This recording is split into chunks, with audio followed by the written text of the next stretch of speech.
Hello, good evening to people watching from Jerusalem, and good morning to those joining us from abroad. My name is Dotana Levi, and I'm here with Umit Kurt. We're both Polonsky Academy Fellows of the Van Leer Jerusalem Institute. This is the Polonsky Salon, a series of conversations between fellows and distinguished scholars, and we are honored to have with us today Professor Zeynep Celik, who is Saqib Sabanji Visiting Professor at Columbia University and Distinguished Professor Emerita at the New Jersey Institute of Technology. Professor Celik's body of scholarship had been central to foregrounding the place of the Ottoman Empire as part of the 19th century imperial race, and to debunking the notion that the sick man of Europe was merely a passive victim of European imperialism. And we will talk about this today. This argument touches to the heart of imperial political history, but Professor Celik's many articles and books demonstrate that it is in the visual, physical, discursive worlds of architecture, art, representation, archaeology, and Orientalism that the imperial history of the Ottomans in the age of colonial expansion is best exposed. As I said, Professor Celik is the author of many articles and books, and only to mention the very recent of them, To Empire Architecture and the City, French-Ottoman Encounters in 1830 to 1914, and About Antiquities, Politics of Archaeology in the Ottoman Empire, that came out in 2016. In Austin, and we are very pleased to have you here with us, Professor Celik, today to discuss the most recent book, Europe Knows Nothing About the Orient, a Critical Discourse from the East, 1872 to 1932. So welcome. Umit and I will ask the questions jointly, and we will have a Q&A session towards the end. If you're watching us on Facebook or on YouTube, you can use the Q&A box, and we will accommodate the questions. So welcome, Professor Celik. Umit, do you want to go first? Yes, I think I'll take the floor. Yeah, I would like to welcome Professor Celik too. We are so delighted to have her as our guest. So I always start with the basics in Polonsky Salon Talk. So the book, this remarkable book we are discussing today, takes a critical lens to re-examine classical Orientalism and at the same time the critique of Orientalism in the West. So this dual critique had been a scholarly interest of yours for a long time. So, and why targeting Orientalism is still significant for humanistic scholarship half a century after Edward Said. So what type of critique this project suggests of Said, from European discourse to intercultural dialogue and so forth? And also, could you say a little bit more about how this book came out and what prompted you to write it? So, because there's really a remarkable undertaking here in the sense of collecting texts, translating them, deciding which ones should be included, as well as images and so forth. So what made you deal with such a tremendous amount of work? Thank you for these very nice introductions and your questions. Now, if I can remember the sequence. First, why bother with it? Well, I think it is still very much in the discourse. What is in the discourse is the reductive, flattening attitudes, conceptions, misrepresentations of the Orient. Some of the stuff that we included in the book is still things that we hear today. So I don't think it is dead. Orientalism is not dead. And that's one reason to do this. Now, in terms of your other question about the broader realm of Orientalism, I should really emphasize that my goal here is not to criticize Said. Who am I to do that? And actually, without Said, there would be no such book today. He prompted me to think about a lot of things that I did not think about, which brings me to the origins of the book. Said's book came out in 79, 78, 79, I can't remember which year. I was a PhD student at Berkeley. And as all campuses all around the United States, it caused a big storm. There was so much discussion about it, and there was so much appreciation, so much criticism at the same time. From my angle, as a beginning PhD student, I also had my problems with it. The basic problem being that it had no voices from the East. Given that the book does not attempt to do that, in fact, even for the first edition, the introduction makes it very clear that this is a book about the West, not about the East. But nonetheless, I think the great contribution for me was to prompt me to think about the other side. And I started, I was writing a paper for a graduate seminar on the Turkish house. And I said, this is interesting. I'm reading all this stuff, which is so Orientalist. And thank you, Professor Said, for making me see that. At the same time, I remembered a few critical pieces from all over the place, from literature, basically. And I put them in my paper. And I think I remember how my professor was a little bit taken aback. And he said, well, this is interesting. I started collecting whatever I came across in a file, in a manila folder, believe it or not. And they accumulated, they really formed the beginnings of this book today. Of course, we did a lot more research, and I identified many more texts and documents which spoke back to Orientalism, and as Ümit, you put it, to classical Orientalism. So Said is a beginning point here. He didn't deal with any of the voices coming from the East. How much he knew, I have no idea, but I think in a later introduction to Orientalism, he criticized himself in the best way possible. Does this answer your questions? I would add, of course, a follow-up to this. So obviously, Said's Orientalism is a remarkable work in its scope, and yet to excavate voices from the East, you need more than one Said. Which brings me to the method of this book. I actually hold it here, so it's not only very interesting, is also a very unique type of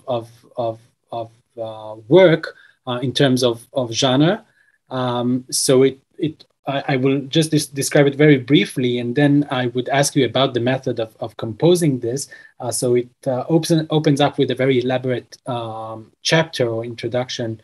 Dothan, if I may interrupt you for a second, because I want to go back to Ümit's part of Ümit's question, which I skipped, which is about the impact of this beyond Orientalism and Orientalist critiques. I think it expands the intercultural dialogues. I think there is a lot of stuff here that Europe does not know to this day, and that the history of the late Ottoman, early Turkish Republican intellectual discourse is very complicated. And when I put the book together, I made it very clear that this was an open-ended book. there is no full stop at the end of this book, which with my hopes that it is going to invite other contributions and it will build up to something more substantial. I only looked at stuff in Turkish, and even then I am sure I did not cover everything. But then there are other responses to classical Orientalism, and hopefully the book is going to be able to open a window and that way enlarge the cross-cultural dialogues. Sorry. So hopefully it can do to others what Said's Orientalism did to you in igniting interests and open up avenues for further research. Oh, I'm much more modest than that. I just want collaboration. Yeah. And really, collaboration stands at the heart of the method of the book, right? So again, for just a very brief description, so a very thick intro that contextualize the project and the text that would appear here, and then followed up by an anthology or a collection of various types of works, from magazine articles to short stories, poems, images, from late 19th century into the Republican era, into the 1930s. I'm curious about the work process of how this came about. How do you go about this collaborative work? Please. Okay, good question. I will try to answer it, hopefully acknowledging everybody who participated. But first of all, I want to say that it was a very complicated project, and I would not be able to do this with an American publisher. Indeed, it is an expensive project.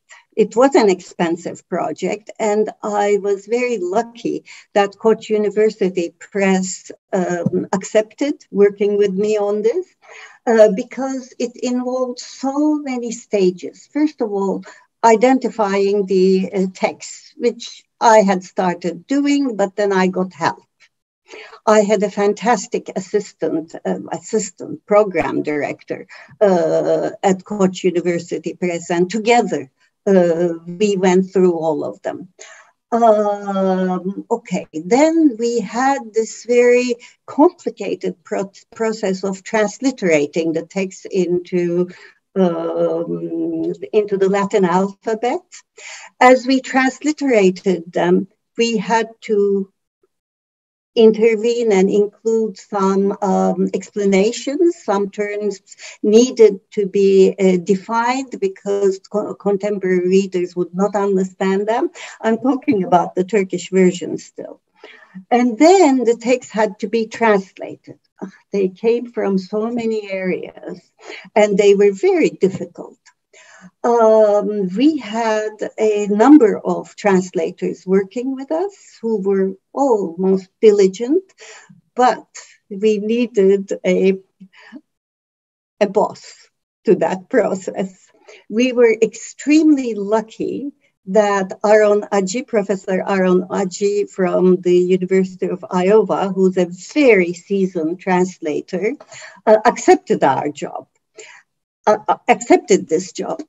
He was very keen on giving the different writers their own voices.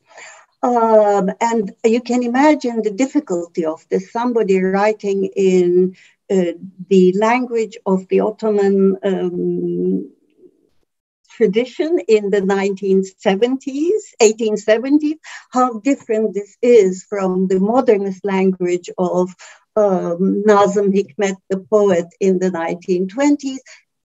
Even Nazım Hikmet's vocabulary is sometimes not accessible to contemporary readers. Therefore, after we received all the translations, Aaron went through them all, and we had very, very long sessions. Sometimes we identified very bizarre things. But anyway, it was a very, very complicated thing.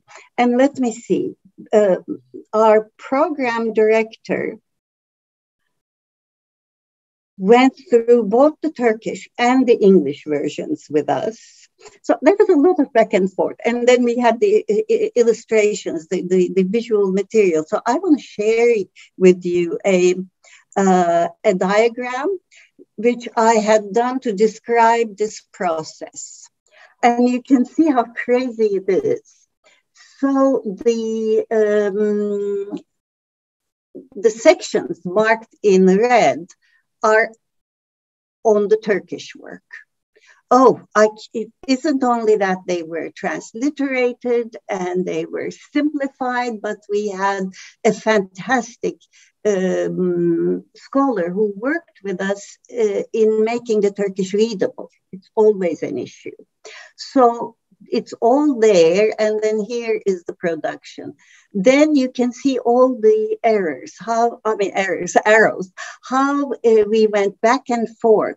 And sometimes we would be stuck. We couldn't read the Turkish text. So we would go to people who read Ottoman better than we did, and they would struggle over them. We had a very challenging problem when the terminology, say from art history, French art history discourse was used in Turkish. We couldn't read it. We didn't know what they were talking about. And as always, the names of European scholars, which were mentioned in the texts, formed a challenge. Some of them were very, very obscure. So it is that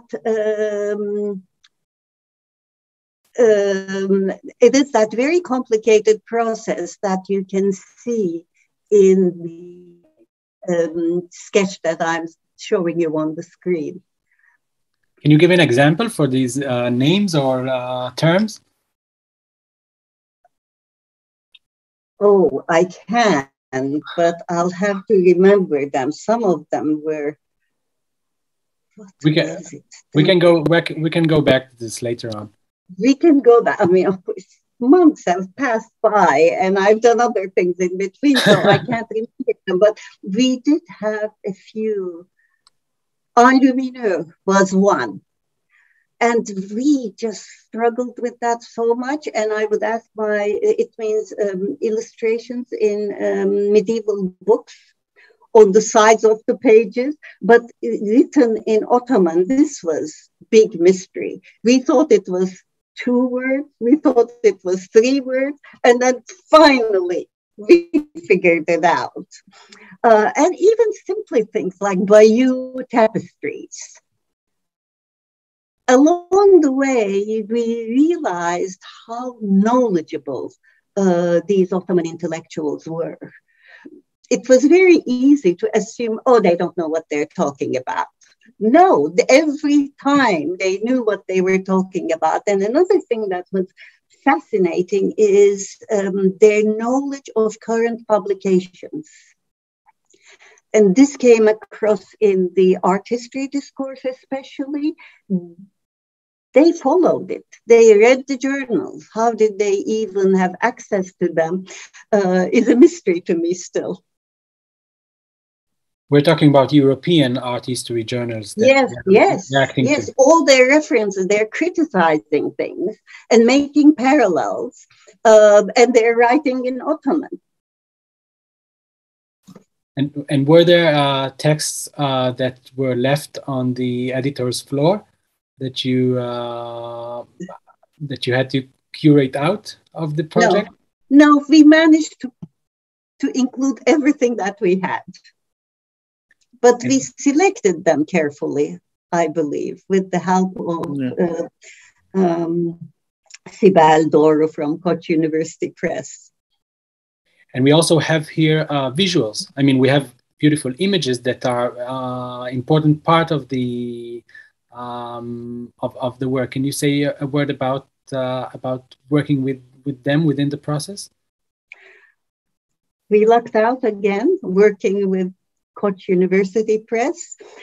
Ömer Koç is a great collector, and he's a patron of the press, obviously. His curator, he opened his archive, always very generous. And his colleague, who knows everything in that archive, accepted to see me. I went there, I explained the project to him, maybe in 2 sentences, he got it right away, and he started pulling out relevant images for me. And then the cover is very interesting.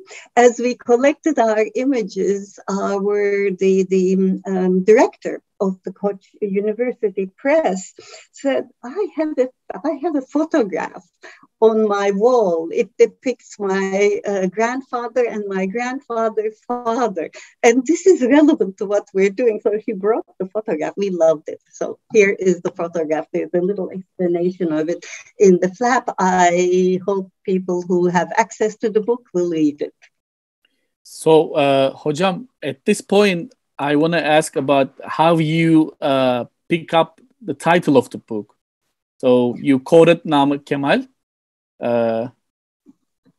It's not my title. Okay, it's from Namık Kemal. Avrupa Doğu hakkında hiçbir şey bilmiyor. Yok, Avrupa much better than that. It's like a slap. Avrupa şarkı bilmez. Bilmez. So Avrupa it's like a slap, exactly. Slaps you it's like a punch. Face. Let's say yes, what I mean. Also, the subtitle, that's also interesting to me. A critical discourse. What makes this discourse critical? Because it criticizes Europe's ignorance. In a reactionary way, or in a really critical manner, in the classical sense of the word. Both. Mm-hmm. And I don't think we can separate the two. They're very angry. These Ottoman intellectuals and the early Turkish Republicans are very angry to be so misrepresented. So there is a very strong reactionary tone to it. But then there's a very scholarly attitude. For example, Namık Kemal's longer piece, A Critique of Renan, Ernst Renan. It's a very scholarly critique. He looks at the way Renan represents Islam as a religion, and he demolishes it point by point, specifying, taking specific passages from the book and showing all the ignorance. And maybe it was intentional. He doesn't know, but he says, he's very angry as he does that. So I don't think we can separate the two. It's reactionary and it's scholarly. I see. So what about the chapters? I mean, how did you determine the chapters according to the thematics, or again, you use the discourse? And I want to focus on this section, Oriental woman. So I think we should talk about the gender aspect. It's a key in your story, and you did develop on it in detail in the relevant section of the book. So it does really matter to me a lot, this gender aspect, when I think about it with sexuality, maybe for Orientalist discourse, right? How? Yeah, please.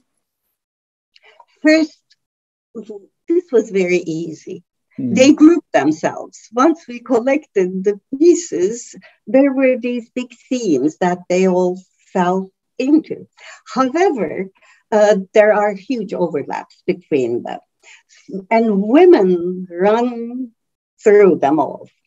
Everybody talks about women. Namık Kemal talks about women. Tevfik Fikret talks about representation, misrepresentation of women. Perhaps the only one that doesn't deal with it is art history, because they have other concerns. But even there, marginally, it enters the debates.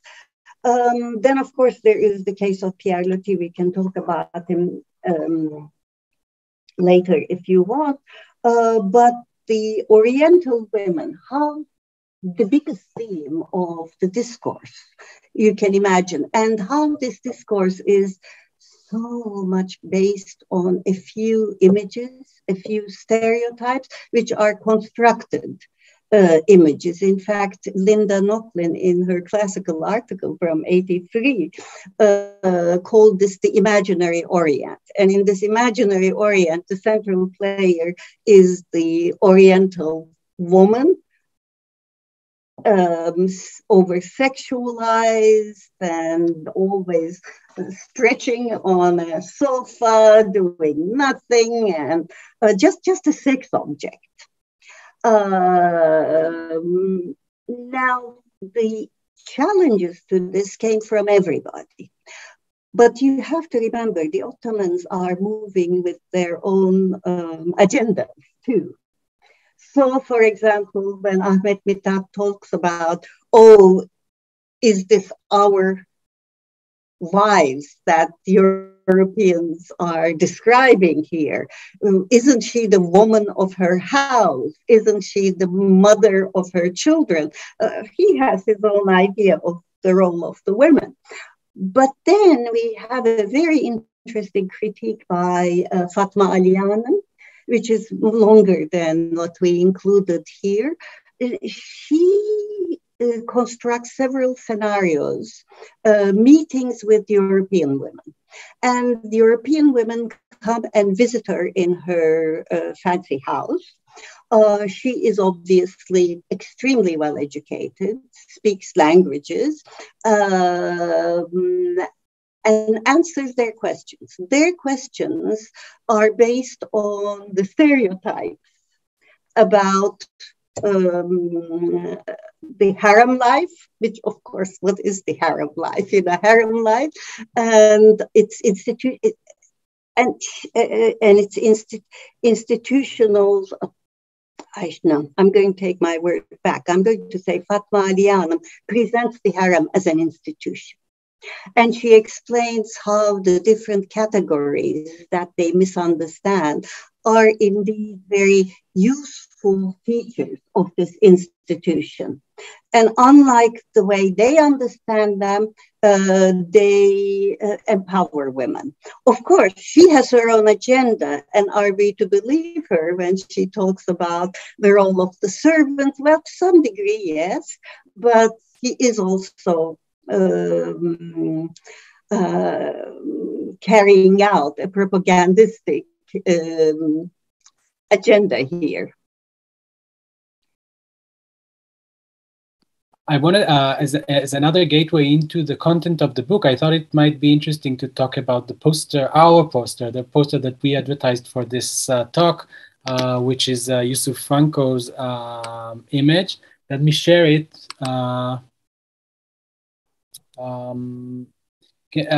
Can you tell us how this fits into the book and the story behind it? Well, this describes the book. This is the European Orientalist in Istanbul, having constructed a fantastic interior, a very eclectic interior from Oriental objects. He's sitting on the sofa, playing the oud. It is not Pierre Loti, but it could be Pierre Loti. In fact, Pierre Loti has many photographs in similar settings. This is so beautiful because it's in color. And it is an artistic production.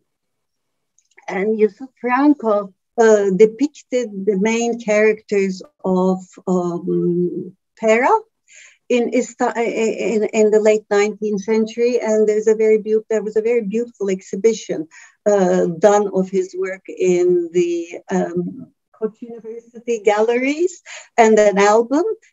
In fact, there is an album of his work, and this comes from the album. Not everything is of this type in the album. In fact, this is the unique one, which depicts such an Orientalist in such a perfect setting. Yes, this is like the other images in the book beautifully demonstrate the points made in each of the chapters. And indeed, I mean, we started with Namek Kemal that you show in the book that opened up a discussion with his a very powerful article. We have the Pierre Loti affair that, if you'll be willing to expand just a little bit about, is also a point of reference for something that ignites a hot discussion from within, pros and cons, but also someone who had admirers. But it is interesting to see, and I'm moving on here to the next question, that this very diverse group of authors, poets, painters, scholars are not forming some kind of a cohesive school or bringing forward a monolithic agenda, but are actually relating throughout a long period of time to changing realities. So we would also appreciate a word about this historical context of within which this discourse is taking place. With your permission, let me list the main events that happened during these decades. It's quite mind-blowing. First, there were wars with Russia, 1877-78. Then with Italy, 1911. Then the Balkan Wars, 1912-30. World War I, of course, and the War of Independence, 1919 to 1922, and each ended with significant losses of land, and the last two sealed the end of the empire. Now, politically, the state undergoes two constitutional regimes during this time. The one is the first constitutional regime from 1876 to 1878, very briefly. The second one is the Young Turk regime from 1908 to 1920. In between, we have the long reign of Abdülhamid. Then comes the foundation of the Grand National Assembly of Turkey in 1920, and the Turkish Republic, followed by the Lausanne Treaty that acknowledged it. It's quite a packed set of events here. Now, not only that, but what were the ideologies that moved back and forth? We have, maybe I'm skipping some of them, but I listed Ottomanism, Turkism, Turanism, Islamism, nationalism, secularism, modernism, statism, and liberalism, and their myriad interpretations. And sometimes it is the same individual who goes back and forth between these regimes. So I have a very nice quotation here from an important book, Şevket Süreyya Aydemir's critique of the Eurocentrism we include in the book. He has an autobiography called Suyu Arayan Adam, A Man in Search of Water. There he talks about his life. As a young man, he wrote, he listened to the fairy tale of an empire, then found himself in a short-lived state of intoxication with freedom, the Young Turk regime. He imagined a legendary Turkey through Turanism. He flirted with Bolshevism, and he says he ended up at peace with the Turkish Republican ideology. So this is just one man going through all of these ideological shifts. Now, as to the diversity of the ideological positions represented by the authors in this book, we can't put them together in any other way than by reaction to Orientalism. You have among them very famous enemies. Ahmet Hashim and Nazım Hikmet were at each other's throat in public. in the paper, in the pages of periodicals.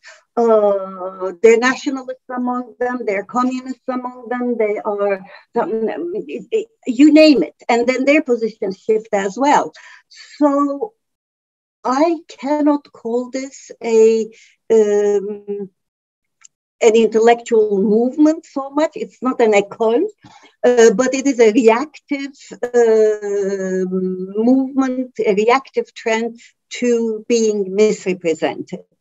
And they attack it from their multiple angles, which makes it also interesting, because how does a nationalist attack Orientalism, and how does a communist attack Orientalism?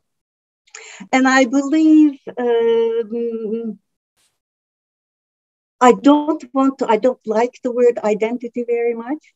So we could not talk about a collective identity for the authors in this book, but we have a reactive position.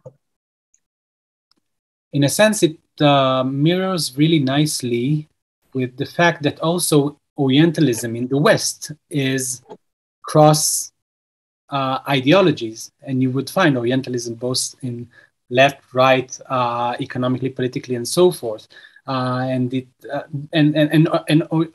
So it is a kind of a worldview more than it is a cohesive ideology that is only recognized with a specific group or a specific mode of thinking or school. In this regard, I was curious whether this is a back and forth discussion. So when Namik Kemal writes against Orientalism, does he get any response? Reading him and writing back, or is it more, or these voices are more directed internally into the Turkish reading audience? A very important question. Indeed, there is no back and forth because of the language. That's one major thing. But then what's interesting is that the Orientalists they attack claim to know Turkish. But do they read the text? No, they don't. Even better, sometimes they write in French. And we have several texts here which are translated from French, and they publish them in French. Do they get any reaction? None. Pierre Loti, who claims he's so fluent in Turkish that he passes as a Turk, does not answer to any of the criticism that is raised against him. So no, there is no back and forth. And in a way, my book claims to bring a little corrective to that, assuming that the East was silent all those years is simply not true, but it is an internal dialogue. Did they talk to their foreign colleagues about them? You know, Namik Kemal lives in Paris. I have no idea. And what reaction does he get? We don't know. But all of these things may surface later on. Fatma Aliye Hanım's book is published in French. And I think there's even an English version, I'm not so sure. It was sent to the Chicago World's Fair to be part of the women's exhibit. So she's trying to raise her voice in front of an international community, and the government the state is supporting that. But is there any reaction to it? No. Was there any reaction to Osman Hamdi's criticism of Orientalist painting via his own paintings? No. And what does this mean? Is it and what it means is not disconnected to what our authors are saying. They're saying that the Europeans are repeating each other and they are ignorant. But it is the repetition, reiteration, only citing each other, not looking carefully, that forms the base of the problem. But they're talking to each other. So maybe from here we can jump to this notion of Ottoman Orientalism. Sociology and culture studies teach us that, at least in part, the resistance to being quote-unquote othered is performed by insisting on the right to quote-unquote, again, others. So the last quarter of the 19th century's time, when the Ottoman Empire is being subjected to European very aggressive imperialism, and while also engaging itself in an imperial revival within its own frontiers. So the question is, what are the relations then? And or anti-Orientalist discourse toward the West is coupled with the formation or construction of internal Ottoman Orientalism toward nomadic and other non-elite groups within the empire. So what would you say about this? Self-Orientalism, maybe. It's a big question. I did not deal with it, but I made a reference to it in the book, in my introduction, because it's a separate topic, and a lot has been said about it recently. It's very interesting, as the Ottomans are criticizing Europe for stereotyping. They're doing the same thing. And indeed, they are learning from Europe. Not for this book, but for my Empire Architecture and the City book, I looked at a lot of texts there. And I'm reading the Ottomans writing about Arabs. It's as though I'm reading the French. Writing about Bedouins, it's as though I'm reading the French writing about Algeria. And they did not see themselves, they saw themselves as an empire, which of course they were not a colonized place. And they saw themselves as occupying a higher rank on the civilization ladder. So they talk about bringing civilization to the eastern provinces, to the Arab provinces. They talk about how they failed to bring civilization, so they have to revise that. So what I'm trying to say is they do not develop a critical attitude toward their own vision of the Orient. It's very interesting. There's so many conflicts. If I can give you an example, there is an album prepared for the 1873 exhibition in Vienna. So it is representing the official viewpoint. It's called Elbise-i Osmani, Ottoman. No, it's not. Yeah, Elbise or Costume Ottoman. I may be misquoting the title, but the idea is to represent the diversity of the empire through an ethnographic documentation of costumes. So there is a lot there that is counter-speaking to European representations that collapse all the regions of all the different ethnicities of the empire, because it's very specific in the way it represents the people. And its format is interesting too. In the background, there are no constructed studio sets, but just a uniform plain background, and the different ethnic groups, different regions are represented there with live, with people wearing the costumes, and they're men and women together, and they look straight at the camera. So very interesting. Well, there's also some text that goes with it. And you wonder, what is the how can this discrepancy ever happen? The way they describe the women of Baghdad, let's say, or the women of Damascus, as they lie lazily in the heat and pass their days watching the beautiful ornaments in their interior rooms. or talking about how a certain ethnic group is so attached to their guns because they're born fighters. All the stereotypes that they seem to be deconstructing with a collective image of the empire are broken by the textual descriptions. What to make out of that? Conflicts.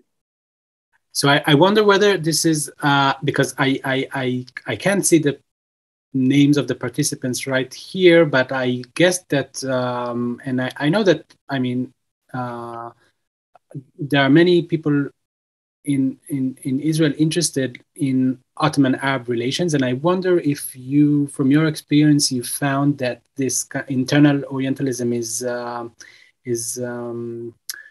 more directed towards the Arab provinces rather than, let's say, Black Sea regions, Kurdish, or other ethnic minorities within the empire. This is one follow-up on this, and the other is, so if classic European Orientalism sits on the two legs of disdain on the one and then fascination of the other, so you would say that indeed we have within Ottoman thinking, elite thinking, we have this fascination, or we have only the degrading part of it?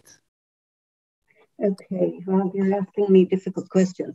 Now, I did not study the reactions to, say, the Black Sea region, but I know something about it, or the Kurds, or the Armenians. And even that book that I mentioned on costumes teaches you a lot. But I studied the Arab provinces, and I know more about their attitudes toward them. And of course, they divide them. You know, the Bedouis are the lowest, and city Arabs, but then they have classic words on city Arabs as well.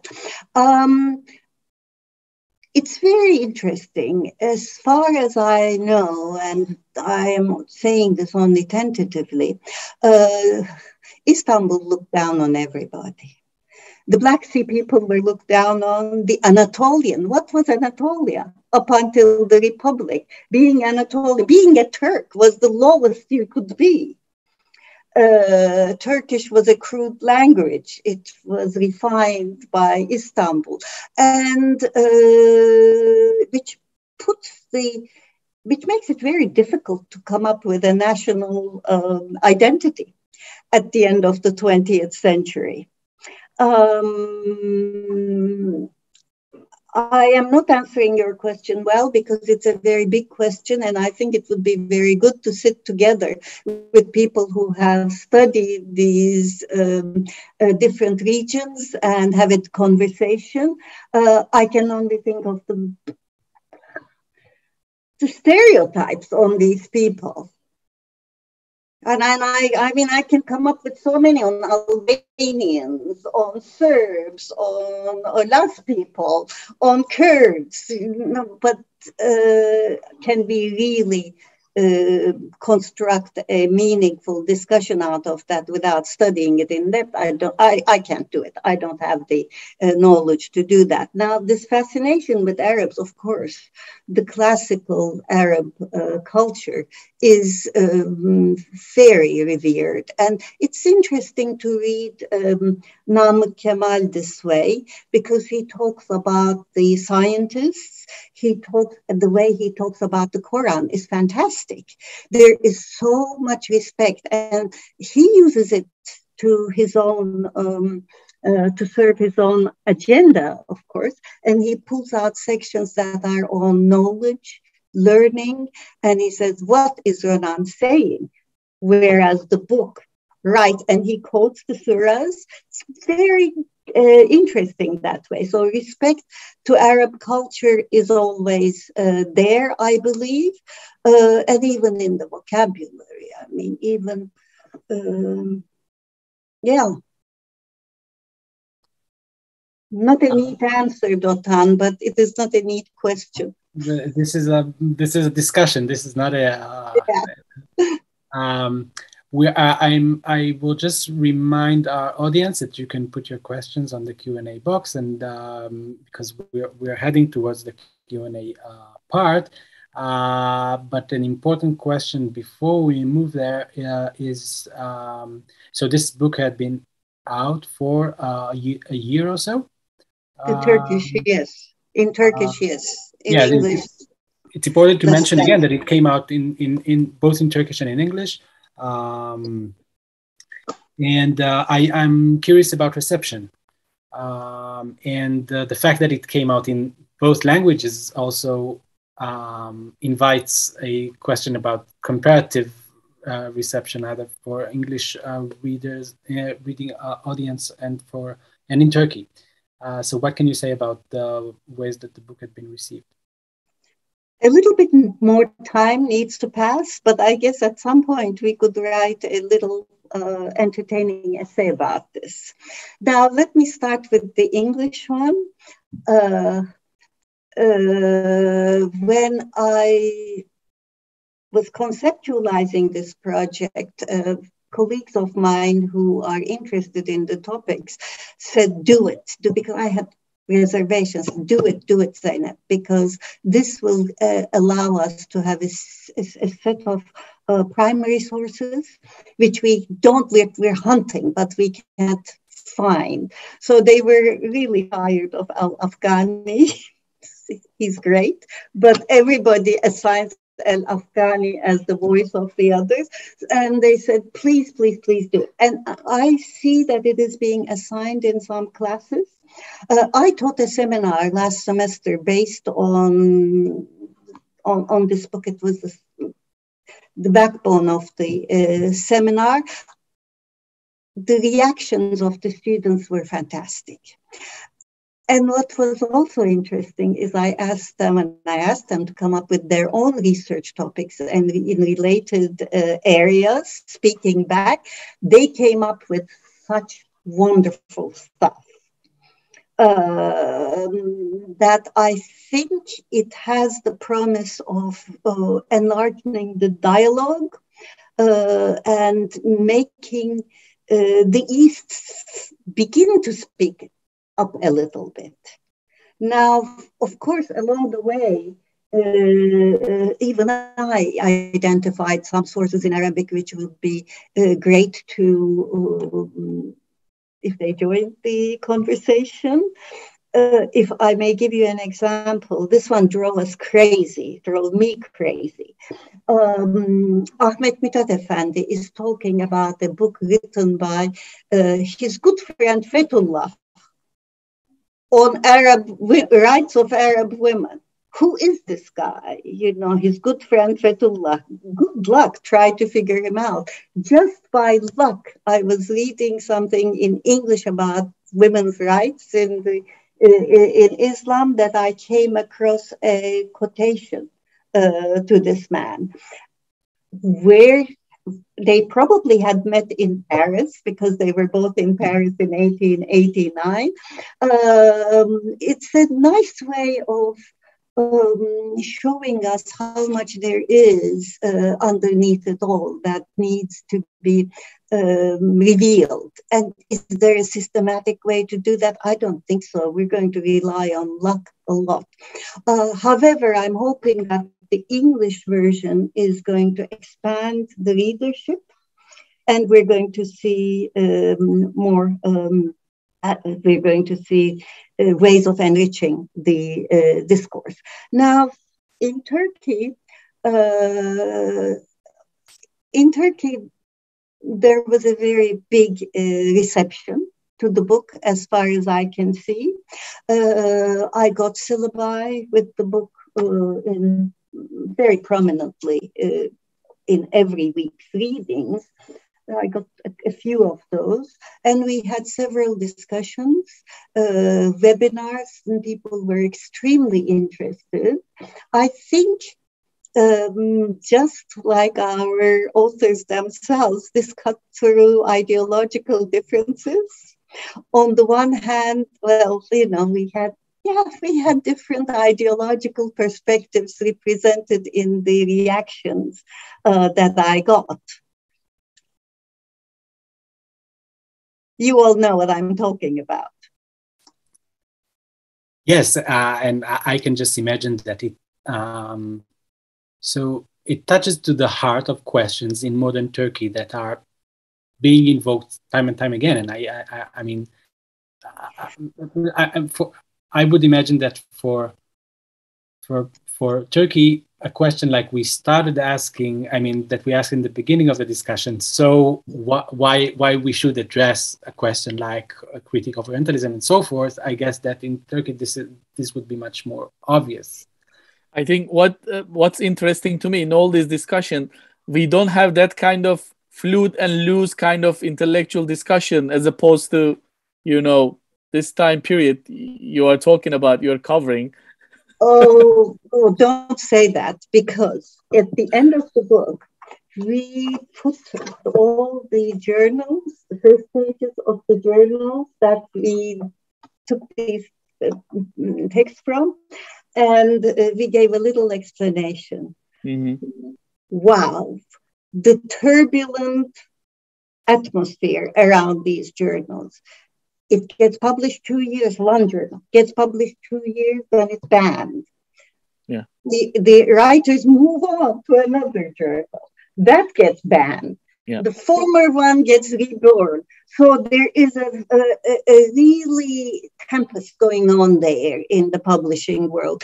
And I am not sure it was a very easy intellectual climate. Mm-hmm. That we're talking about there. And well, there's one other thing I'm really very cautious about, to draw very quick parallels to what's going on now, or the Turkey of today, and the time when this discourse was produced. It's difficult. There are so many perspectives to it, and it could be, on the one hand, the texts are begging to relate to today. On the other hand, we have to be cautious because the historic specificities are so different. I think this could be a really interesting intellectual endeavor to think what is at stakes in different stages of the discussion about Orientalism. So obviously we're talking about late 19th century. This touches to the heart of critical political consequences. I mean, Namık Kemal does not just participate in an intellectual discussion. I mean, this is the future of the empire is at stakes. And obviously into the Republican era and the formation of the Republic. And of course, where is he when he's writing that text on Renan? He's on exile in Mytilene. Yes, exactly. And obviously, when it is coming out from the mouth of Nazim Hikmet, when Said writes about Orientalism looking back into the 19th century, is also afterwards writing Covering Islam, which touches about Orientalism at the very time that he's interested in. And of course, it is a fascinating question to think what is at stake within Orientalist discourse and its critique today. To what kind of political development this plays into. There's a whole range, as you know so well, which cuts across ideologies, political perspectives. So, but it is interesting, and it would be most interesting to bring them together. Yes, indeed. Umit, any other comments or questions that you want to? I think it's almost an hour, so it's better off to jump to Q&A session just to make some room for our audience as well to hear. We've already accommodated the questions we had, and so I had several more, but I think that an hour would be good for our audience. I would just mention that this book is available online. I mean, available for purchase online.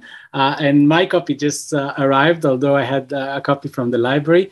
But this is fascinating, and I recommend it to everyone. Professor Çelik, do you want to any concluding remarks?